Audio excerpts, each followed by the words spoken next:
DJ to come up and... Absolutely, yeah. I'm just going to hand it over right now. We're here for each other, you see? We're here for each other.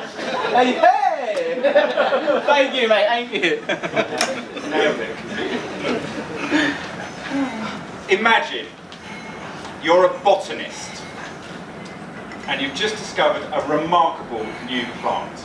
One that could provide all of humanity's nutritional requirements if it's cultivated across the size of the state of Washington.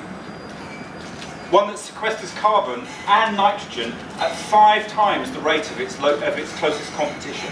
One that creates more jobs than any form of agriculture for every dollar or pound invested. And as a result, one that has the potential to rebuild communities like no other. That plant? Well, you're probably a rather soggy botanist because it's kelp. Or seaweed.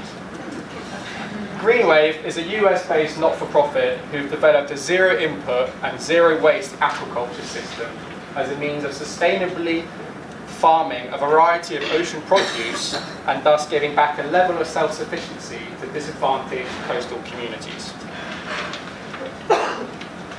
This is Louis. And this is Ben. And GreenWave have entrusted us, if you can believe it, to bring their model, their marvellous model, ta-da, to the UK. Essentially because all of us want to see the benefits it generates multiplied globally. We've had 36 expressions of interest from farmers throughout the UK. And that's without any solicitation.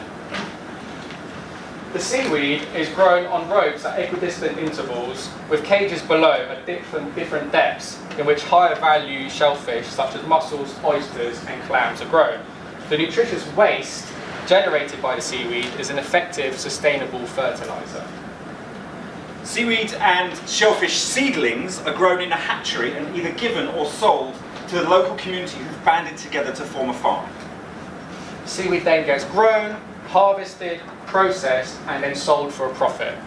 The revenue generated goes back to the farmers and in turn regenerates coastal communities over time. And if you'd eaten any of the tasty seaweed snacks that we presented to you at the beginning of the session, you'll know that by eating seaweed and growing seaweed, you're reducing the negative effects of climate change, such as ocean acidification, and dealing with issues around destruction of marine and coastal ecosystems.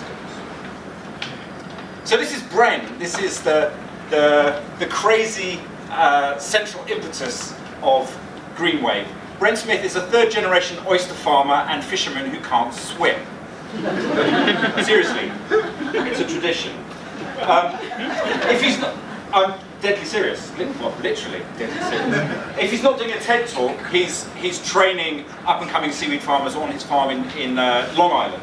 Ability to float aside, he and his team have done quite extraordinary things over the last few years.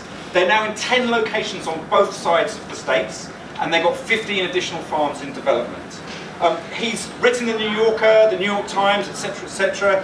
He's caught the attention of the media, large philanthropists, social investors, chefs, food retailers, consumers, and most importantly, farmers and fishermen. And these are some of the people who think he's really cool too.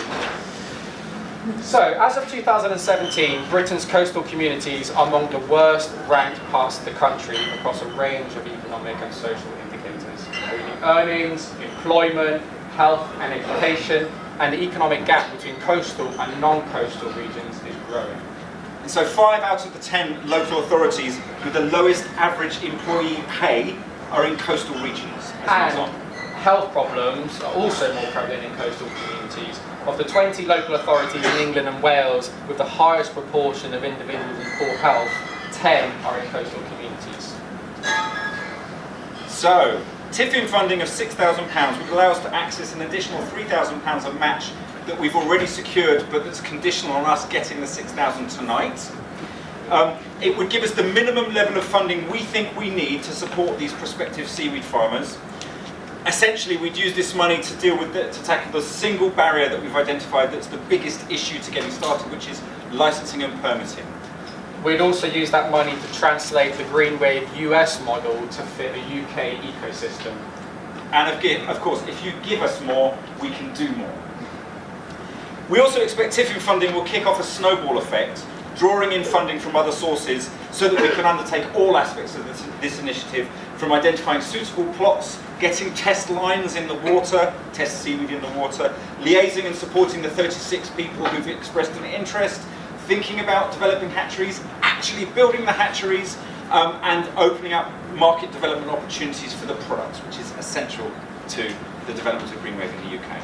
So, join us on this journey.